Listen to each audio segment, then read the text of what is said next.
All right, everyone, welcome to today's session. And once again, congratulations on choosing product management. Now, I understand that some of you might be here because you want to become product managers, and others might be here just out of curiosity about what this role actually involves, or maybe you have a friend who is a product manager, right? And you want to try it out as well. No problems, right? Whatever the case may be, I promise that by the time we are done in 4 months, you have a clear understanding of what product management is, why it matters, and how it fits into the tech industry today. And of course, how you can make the most out of it. But yeah, before we get into it, you should know that product management, right, is one of the fastest growing no-code career paths in today's tech industries. I mean, companies like Google, Flutterwave, Netflix, and lots of other companies, both large and small scale, they rely on product managers to build products that interact with people, products that people love and even recommend. I know you must be wondering what exactly do PMs do. Well, we're about to find out. So stick around. Now, like I said, do not unmute your mic unless you're asked to. If you have anything to say, raise your hand and you'll be called upon to unmute, right? Or you'll be asked to use the chat session. And please, let's try to stay on course, right? Let your questions and contributions be centered around the class and the topic at hand. Okay, that said, let's continue. So we're going to be looking at a number of things today, but here are a few, right? By the end of today, you should be able to, explain what product management is and why it matters, right? You should also understand the key responsibilities of a product manager as well. And you'll be able to define what a product is and its characteristics and, many other things. Now, these are the core foundations of product management, and they will help you understand how products are built, improved, and managed in the real world, and of course in companies rather, both local and international. Right. Okay. If you have noticed any of your pet that is not here, you can put the message on Discord inviting them for the class. Right, as we continue. Now, companies and the way they distribute their products in the technology sector. Now, you might be wondering, why are we starting a product management course by talking about company types? I know, but here's why.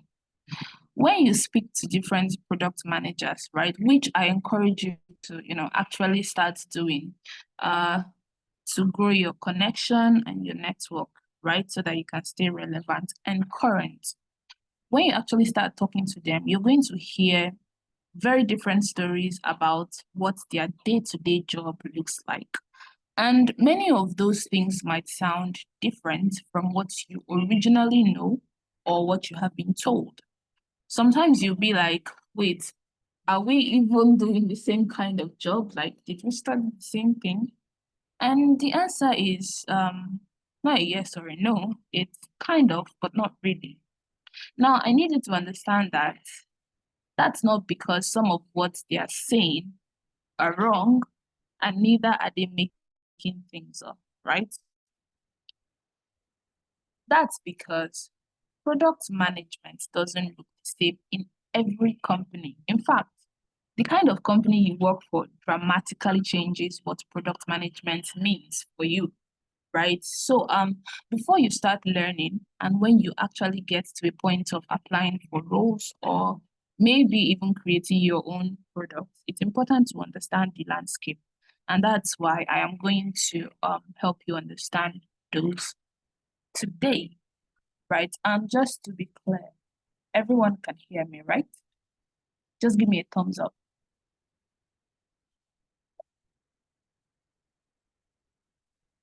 Hello. Okay, thank you guys so very much. Okay, moving on.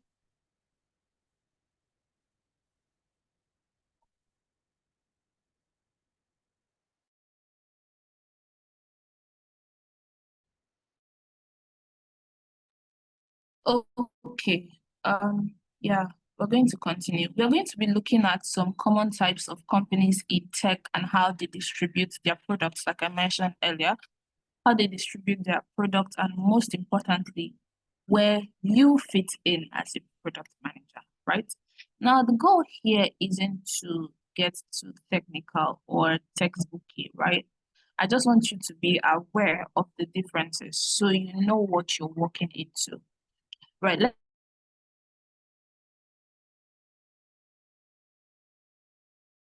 to be based on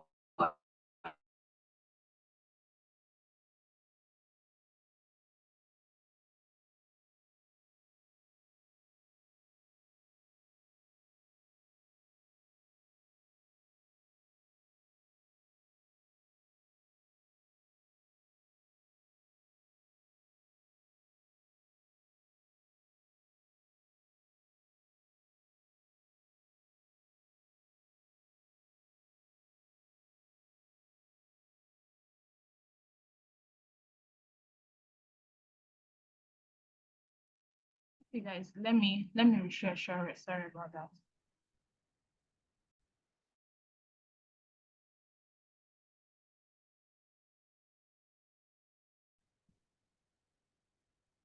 Yeah, we're going to be looking at the first type of user, and it's the first and most common classification, and this is based on who the company sells to, and it is called B2C. Now, B2C simply means business to consumer.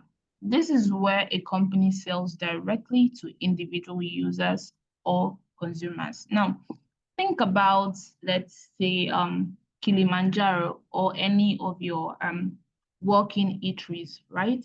You walk in, you buy a plate, you eat, and you're done. Also think about WhatsApp, Netflix, Instagram. They are built like you and me, right? These companies are focused on making products that are easy to use, attractive, and highly addictive as well, right? They care about things like how many users signed up today, how many people did we sell to today, how often do they use the app, and what features keep them coming back to us, and so on. Now, as a PM, and by PM, I mean product manager. I'm going to be using this abbreviation a lot, so please take notes, right? As a PM in a B2C company, your job involves a lot of experimentation, A and B testing, and trying to understand the user's psychology, right? You're not just sitting in your office now, you're going outside, you're finding out what's going on, you're seeing the caliber of people that are walking into your company, you're seeing what they like, what they do, how they react, their reaction, and so on. Now, this is what we call the business to consumer company, right? Now we have another one, and that is called the B2B, right? That is business to business. Now, this is where companies sells to other companies, right? A good example is Oracle Nigeria. They provide a wide range of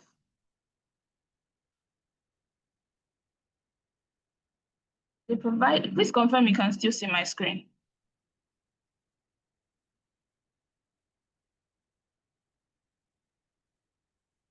Hello, can you guys still see my screen?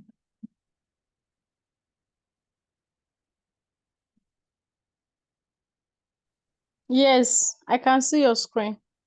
All right, thank you very much. Okay, I said a good example is Oracle Nigeria. They provide a wide array of technology solution and consulting services to tech firms, banking, manufacturing companies, and so on. So instead of marketing to you and me like B2C, right? They are pitching to IT managers, CEOs, and CTOs of different companies. Now, as a product manager who works with a B2B company, business to business company, your work will look very different depending on whether you are solving for individuals or for businesses, depending on your role in the company, right? Now, B2C can be more fast-paced, like it runs faster and it's also user experience focused. But as a PM here in B2B, this might mean something different for you. It might mean more scheduling and more attending of meetings, right? It might mean longer sales cycles, right?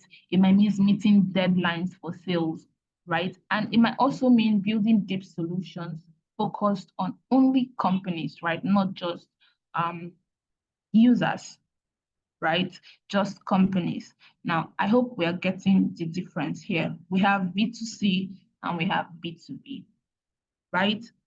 And now we are going to be looking at licensing and delivery. Now, this is our second class. We're still trying to build some foundation here. So I want you to, follow me, right? Licensing and delivery. Now, licensing and delivery is about the product. It's about how the product reaches the user. Is it installed? Is it in the cloud? Is it something they subscribe to?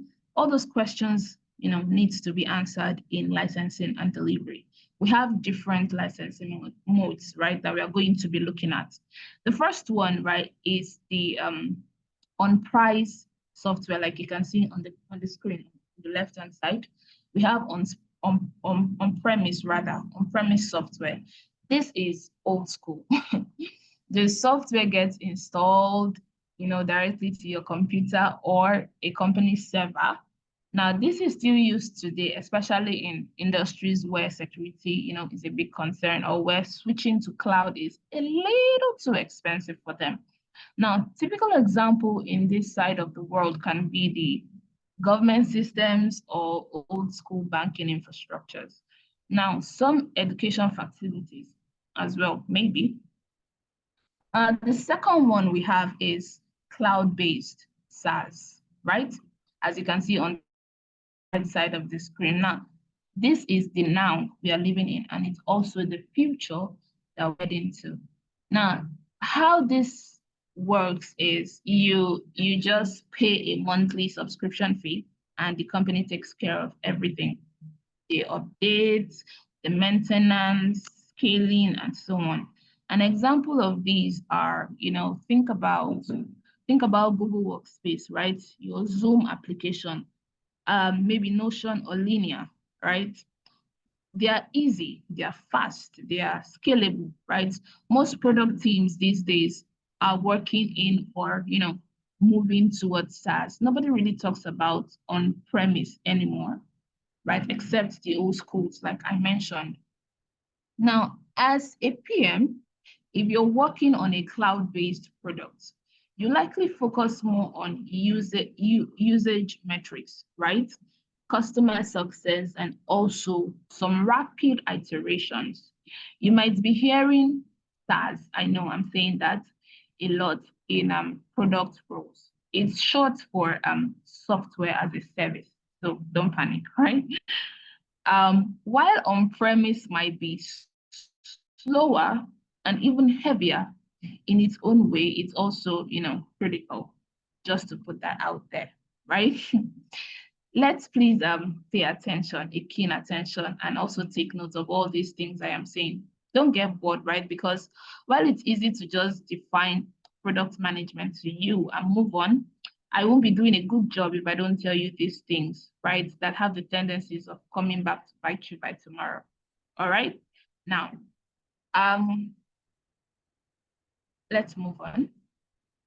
Right. So moving on, based on the kind of service the company offers, Now, this next part is super important, right? Especially for those of you who want to work in tech but aren't sure what kind of tech company is the right fit for you. Not every company that does tech is, building a new project or a new product, right? Some are selling, others are managing, right? And some are integrating. Now, I'm going to explain what that means. I'm going to be explaining what that means to us. There are four main categories here. We have the ISV. Please pay close attention and work with me. We have the ISV, we have the SI, we have MSP, and the last one is resellers, as you can see on the screen, right? Each one works differently, and not all of them actually need product managers. So please pay close attention to which is which.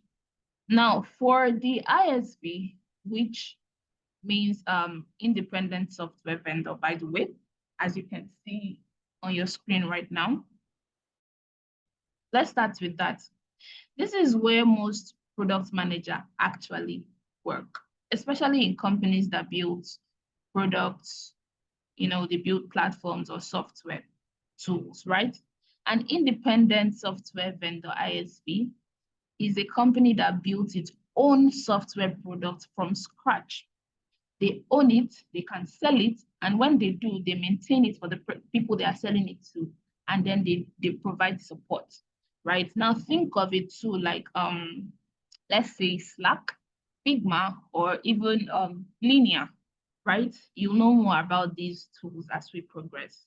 Now, these are classic ISVs. They didn't just, resell to someone out there, and they did not just resell someone else's tool. They sat down, designed a product, they coded it, right? And they launched it. And now it keeps improving, right? Based on customer need and customer feedback, right? I'm going to take that again. Now, they did not just resell someone else's tool. They sat down, got designers, got developers, front end, back end, and then some of them, they even got DevOps engineers, right? They brought these people together, designed the project, they coded it, right? And now they keep doing what? Improving it based on the customer feedbacks that they are getting. Now, as a product manager in an ISV, you're the one helping shape what the product becomes, right? You get to ask questions like, what does the user need? What feature should we build next? What's not working right now? How do we make our products better than that of our competitors, right? You're the one who goes in search of the competitors that your product has, right? I've said a lot. I hope I am making sense to us. Now, so that I know that we're all following, please kindly drop an emoji in the chat session. Let me know that I am not talking to myself and you are actually following. Just drop an emoji. Let's see, we are together. Okay, thank you, Felua. Thank you, Divine, Oluwashan. Thank you, Neka. All right, all right. Thank you guys so much. Now, moving on. Next up, we have the SIs. SI simply means system integrators. Now, this is a very different type of company, right? A system integrator doesn't build their own products. They don't do that, right? Instead, they help big companies bring together different tools, different platforms, and different systems to make them work as one. I don't know if you got that, right? And SI, they don't build their own product. They don't have their own product. They don't get developers. They don't get designers. They don't sit down to build products, right? What they do is that they look for big companies that, uses different tools, right? And then they work with them, right? They bring together different tools, different platforms and systems. They bring them together as one. Now, here's an example. Let's say that a bank uses Salesforce for customers' data, right? Some of these words and terminologies I am using, you can do well to Google, do a research of your own and also expand your knowledge, right? Now, let's say a bank uses Salesforce for customer data, SAP for finance, and a custom app for internal operation. Now, these are three different resources they are using. Now, the problem here would be that none of these tools they are using, right, separately can talk to each other together, right? They don't sync in any way. Now, that's where a SI comes in, right? System integrator. Their job is to make everything connect and work smoothly. You can call them a tech middleman if you want to, right? What they'll do when they come in is that they might build custom code to sync data between those systems you are using, right? They can configure tools to match, businesses' processes, right? They can even help train your staff on how to use the systems together in order to make your work more efficient, right? So while they do, the whole tech heavy work, they are not building their own products. They are just combining other people's tools, right? They are combining other people's tools together and making it easy to use and somewhat efficient. Now, as a beginner in product management, you want to know this, right? There are usually fewer true product roles in SI companies, right? Unlike ISV, in SI, you don't really have much of product management roles. Instead, you find more project or consultant, right? Project manager roles. Now, as we progress, you are going to understand the difference between a product manager and a project manager, right? So you're going to find more project managers or consultants because the focus is on delivering services, not creating something new. They are not focused on creating. They just want to use what is already available, to deliver a service for, companies. Now we'll get to know more about those two roles as we progress. Now the third one, which is MSP, as you can see in the middle right here. MSP, which means Managed Service Provider. Now let's talk about that a bit. Think of an MSP as an outsourced tech team. Instead of a company hiring their own in-house IT team, they pay an MSP to handle all of that for them. And this could include, managing servers and computers, setting up cybersecurity systems, performing regular software updates, or providing help desks for employees, right? So again, this is a service-based work. The MSP usually doesn't build software as well. They might use tools made by those tools that the first guys, which are the ISV, the tools that the ISVs make. They might use those tools, but their job is to keep tech running smoothly for their clients, right? Not to build new softwares. Right now, here is the key thing to remember because MSPs don't create their own tech products. They rarely need product managers, right? You mostly find the kind of roles you find in an MSP company is technical support staff, managers, operation managers, network engineers. Those are the kind of roles you find in an MSP-based company, right? So if you're looking to build and shape a product roadmap rather, an MSP may not be the best environment for you, right? Now, the last but not least, we have resellers, or you can call them value-added resellers, right? You can see them at the top right of the screen, right?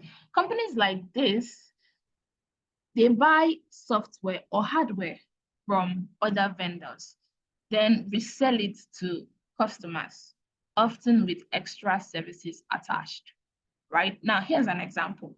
Let's say HP sells laptops, right? A reseller might buy, let's say, 200 pieces of the HP laptops.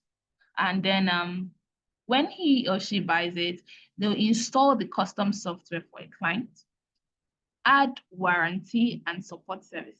Then they will now resell the whole package as a solution to a consumer. I'll take that again. They purchase the laptop, right, from, maybe from HP or Dell or wherever, and then they are going to install a custom software for a client, and then they are going to add warranty and other support services before reselling this to, they will resell the whole package as a solution to a consumer. Now, you might be asking, what's the difference? Let's continue. Now, they didn't make the laptop, right? Notice they did not make that laptop or the software that they, installed, right? But they added enough services, right? Either services, training, support, even installation, that the package feels more complete to the buyer than just buying only the HP packages, right? So let's say you're a designer, you buy a laptop, and then you now have to come and pay someone else to install your design softwares for you. But these people, they don't do that. That's why they are called value-added resellers. They target these kind of persons, right? They buy the laptop and they install everything that you ever need, and then they hike the price, right? They didn't make the laptop. They didn't, make that software either. Now, this one is very, very sales driven, right? The money comes from either partnerships and commissions, and, just like with MSPs and SIs, product management opportunities here are very, very limited as well, because again, there's no actual product being created by the seller themselves, right? They are doing a resale. I hope we all got that and I'm making sense. Okay, for those of us just joining, we are going to,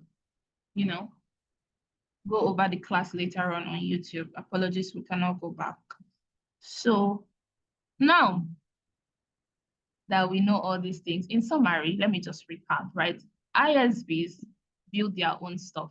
Lots of PM roles here. You have lots of PM roles here. Now, SIs make other people's tools work together. PMs, not really needed here. Now, MSPs, they run tech for another company, right? More support roles, but not PM roles. Now, resellers or VAS, they sell, someone else's tools, usually with added services. Again, not a product building environment. So if you want to create, innovate, and own a product vision someday, you should be aiming for an ISV company. But if you're curious about how the industry works overall, it's helpful to know what each of these company types does, because they all play a role in the tech ecosystem today, right? All right, let's move on. Now, I know that we are hearing product management a lot, and we'll keep hearing it. These are two words put together, but we are going to separate them in a bit, okay? I know we throw around the word product a lot in tech. We say product manager, product led, launching a new product, and so on.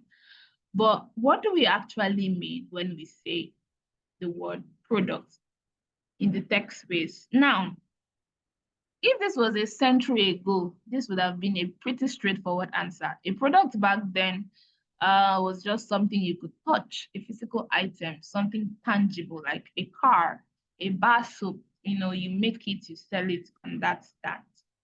But today, the definition has changed a bit, or maybe drastically. A product isn't just something physical anymore, right? It's digital, it's a service-based, it's even emotional or experimental in in one word, it's intangible, right? So how do we define it? How do we define what a product is in a software term? Well, it's very, very simple. A product is anything that creates and delivers value to customers. It's as simple as that. Right, let me say that again so it sinks in. A product is anything that creates and delivers value for a person, a user, or a customer. Now that's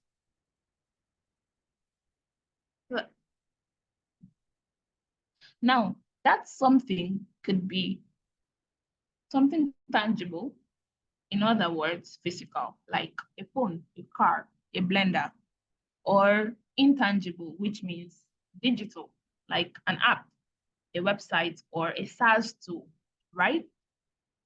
It could be a brand. Yep. Even an influencer can be considered a product. Their personality, their posts, the attention they draw, all of that delivers value to an audience, right? Now, let me shock you. Even an opinion is a product. Now, think of this. Let's say you go on a website of a product you have actually used, right? And then you give a review. That your review has a tendency of shaping how other people feel or how they think about that product, right? Whether they are going to continue using it or they will not. So, yeah, that can also be considered a product. Your opinion can be considered a product. Now, remember, we said a product is anything that creates and delivers value to customers, right? So, what can you say counts as value? That's where it gets really interesting because value isn't just about money or features. It could be convenience, like a ride you order. You don't have to stand on the road or wait or wave your hand to hail one, and they might probably not even stop for you, right? You just sit in your room and then you order a ride.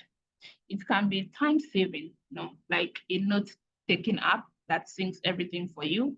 And it can also be cost saving. And the interesting part of it is that it can bring joy or satisfaction. Yes, just like feeling good, right? Feeling good is also a good value. I mean, think of your music app, your playlist, right? Or if you love books, a beautifully designed novel that is also very interesting. I mean, all of that. So even when something seems small, like a to-do list app or even a meme generator for some of us that generates memes, it makes someone's life easier. It makes someone's life better, faster, or more enjoyable. So long as it does all of that, you have a product, right? That's a product. So I hope we all got that. So yeah, now that we know what a product is, let's look at the types of products. Now, products can fall into different categories based on their nature or purpose. Now, this will help you later when you're analyzing or building products, when you're working with team and so on. Now, but we are going to talk about, three broad types, right? The first one is we have the disruptive or innovative products, right? The disruptive product, this is what we call a first of its kind. It creates a new market or completely transforms an old one. Now, take, for example, the iPod, right? It wasn't the first music player ever. I mean, we had other ones like Walkmans and MP3 players before that. But the iPod was the first to completely nail the entire experience, from the device to the control wheel to syncing with iTunes, right? It didn't just give us, songs. It also gave us freedom, right? Freedom and control over music. Now, that's a disruptive product. It came, and then it changed everything concerning, music. It changed the game of music, right?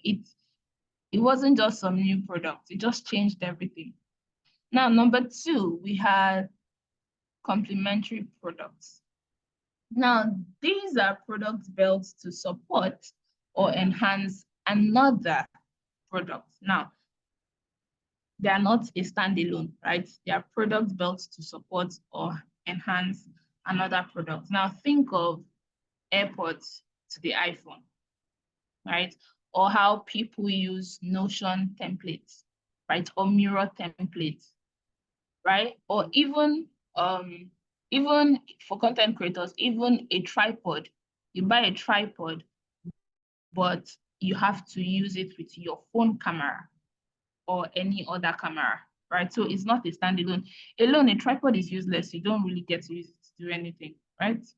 You don't use it. But when you attach your phone to it and use your camera, or you attach your normal camera to it, it becomes very relevant and useful.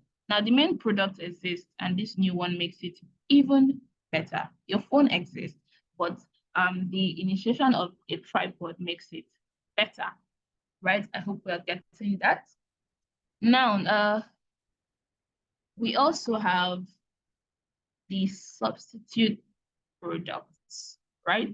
This is when a product comes along to replace another, often by doing the same job, but it does it better, faster, or even cheaper, right?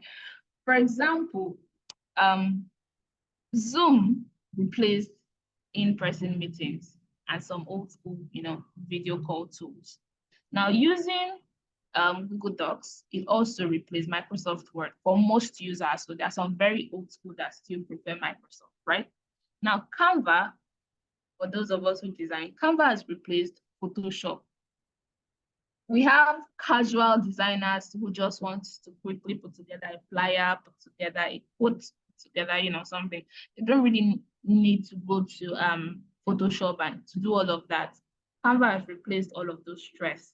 Even the free version of Canva, you can easily, put together your flyer, put together a lot of things. So, right, this is a substitute product, right? It's faster, it's better, it's cheaper, because trust me, Photoshop is paid, right?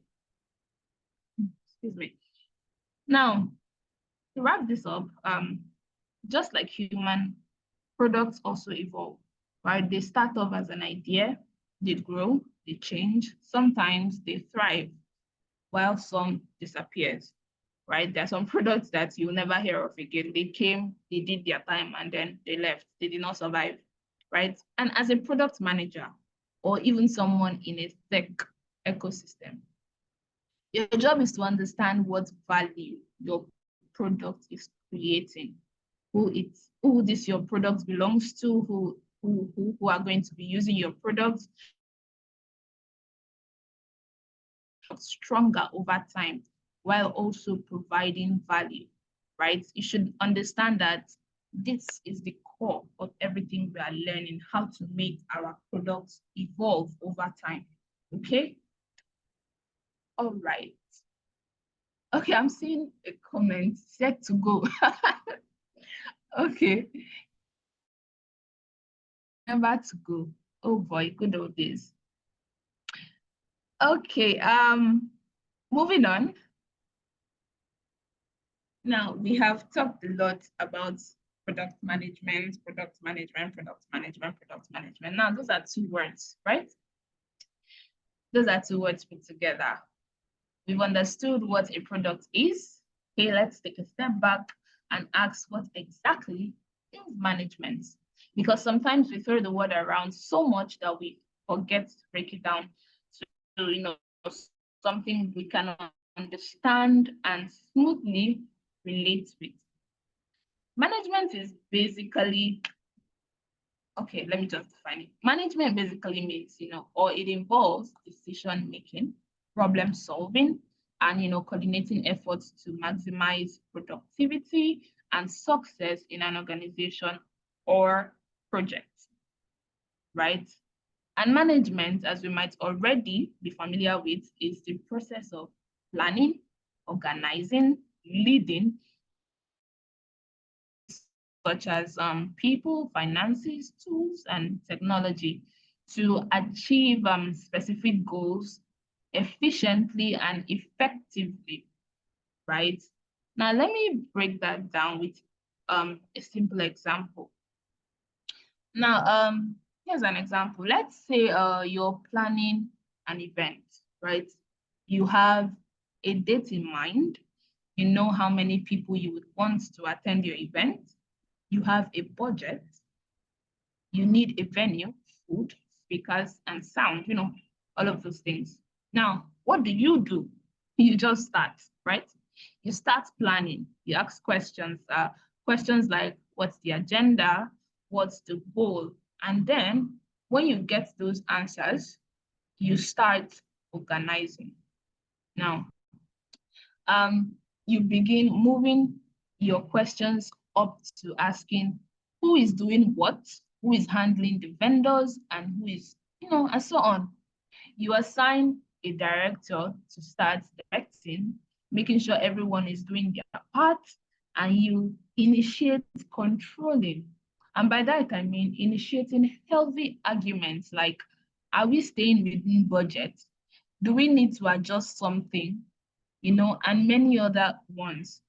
Now, that's management in action. You're practically just coordinating everything to make sure that your event is successful. So in general, when we say someone is in management, it means they are responsible for guiding people or processes to achieve specific results. I hope that makes sense to us. So now, I said this to say the next thing I'm about to say. Let's combine, the idea of product and the idea of management together, right? Before I continue, do we have any questions? Right, we are 15 minutes on. We have any questions? Any? Okay, I think that's enough. All right, I just hope we're all following. So, okay, so now we're ready to put it all together. So far, we've said that a product is anything that solves a problem or delivers value, like, a mobile app, a website, a gadget, or even a service. We've also said that management is the act of planning, organizing, leading, and controlling, resources to get something done. So if you bring both ideas together, then we can say product management is the practice of guiding a product from idea to launch and beyond so that it delivers real value to customers and the business, right? I hope that makes sense to us. Somebody is asking, is project management different from product management? Okay, Gabriel Messi. Like I mentioned earlier, as we progress, you're going to find that out. So let's stay put and find out in today's class, or you find out in our next class. If Oluwa is asking, can we have these slides in a document instead of watching it on YouTube? Well, I will let the program manager answer that after the class, okay? But now let's continue. Right, so if you bring these, sorry. In other words, right, like I said, product management is the glue that holds the product, the design, the engineering, the marketing, and the business team together, right? Simply put, product management is about planning, building, and improving a product in a way that delivers value to users while also aligning with business goals. Right now, imagine this scenario. Let's say we want to build an app that helps find nearby study rooms. That sounds like a cool idea. Yeah, a developer will write the code. The designer will make it look and feel nice. And the marketing person will help, spread the word. But now the question is, who is going to understand if people even need this app, right? Who will talk to users and gather their pain points? Who is going to, prioritize which features should come first and which ones can wait. I mean, who is going to coordinate the team and make sure everyone is working towards the same vision, right? Who is going to measure whether the product is actually helping people study better? Now, that is where you come in, right? You, as a product manager, that is where you come in, right? That is your job. Someone says, I want to ask a product or product management question two, because the course on CodeCamp is actually project management, but it changes to product management. Okay, Chigozie, all your concerns will be addressed after the class, right? So just stay with us. Okay. Now, moving on to what exactly does a product manager do? Okay, we've talked about the product, about what product management is and who a product manager is. But now let's get really practical, right? What exactly are the responsibilities of a product manager? What do they actually do in their day-to-day work? When someone who is a product manager wakes up in the morning and leaves their house, right? What do they actually do at the office? Now, we're going to look at some key responsibilities of a product manager, and we're going to look at a few. As the class progresses, we are going to keep talking about more. Now, the very first responsibility of a product manager is to understand the user's problem, right? As a product manager, that is your primary and first responsibility, to understand the user's problem, understand the customer, talk to them, right, to understand their problem, right? Talk to real people. Ask questions like, what's frustrating you? What would you like, what would you like to make easier if you had an opportunity to change, right? The product managers, they dig deep into people's feelings, into people's emotion. And then after that, they get into defining the problem, right? They define the problem of the user, right? They don't just take ideas and run, right? They define a clear, problem to solve. I mean, users have a lot of problems, and trust me, you have to pick the ones that at the moment are realistic and are ones that can be worked on, right? Now, we are not just building, a group of apps. We're not trying to flood Play Store or Apple Store with a bunch of different applications. We're trying to solve problems, right?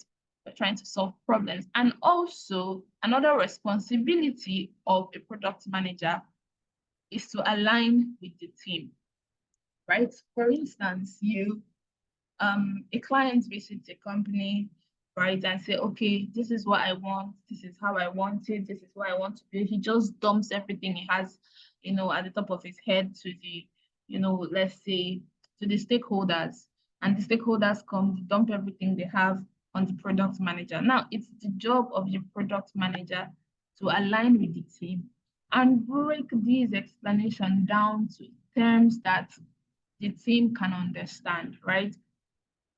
Break it down to a point that everyone on the team has their own goals and they know what to work on. Just as they all have different skill sets, they all have different backgrounds, the product manager is going to break this down according to their skill sets, right? Now the PM brings everybody together and says, hey, here's what we are going to be doing and why.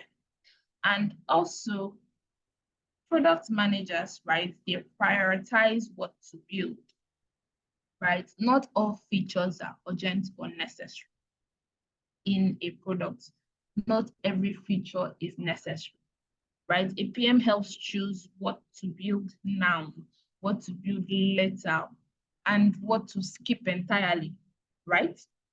And then launches and learns. When a product launch, right, your job is not done. You don't just disappear. You track how users are engaging, you look at feedbacks, right? You analyze results and you help your team achieve. Now, these are some key responsibilities of a product manager, right? You do all of these and more, but these are the primary responsibilities of a product manager. So we have come to the part where we ask questions, right? We have come to the part where we ask questions. Do we have any questions related to today's class? In our next class, we will be starting with talking about the skills of a product manager, right?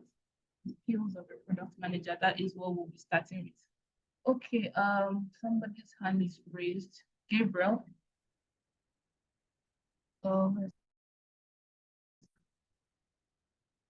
Gabriel, go ahead. I don't know, is your name Gabriel or your name is Messi? So I know how to address you. Messi, sorry. Hello? Hello? Sorry, can you hear me? Yes, I can hear you. I said go ahead. Okay. So, I'm actually confused. Is a project manager and a product manager the same? Okay, like I said earlier, that we are going to find that out as the class progresses, right? Yeah. Yeah, I already answered that. Okay, We're going thank you. to find out. Yeah. Who is there? Uche James. Okay, good afternoon, everyone. Yeah, Go I hope on. you can all hear me. I Yes, can hear I you. want to know. All right, thank you. I want to understand, with my understanding of who a product manager is, I think is a middleman that stands between the product designer, that's the UI UX people, and the the Sorry, can developers. you start that over again? Okay, with my understanding, the way you explain who a product manager is and their roles, and I've understood that they are kind of the middleman or like the head in between the product designers, that's the UI US guys, and the coders developers. So do they, since they are the middleman, or there are people who will be able to manage a product or both digitally and intangible and tangible, do they need to have some certain skills based on the UI UX skills and developer skills, or they don't need to? I Okay. hope you got my Well, question. I got your question. If a product manager, can you hear me? Yes, I can. Yes, I Okay, can. so if a product manager has a design skill, that is a huge plus, right?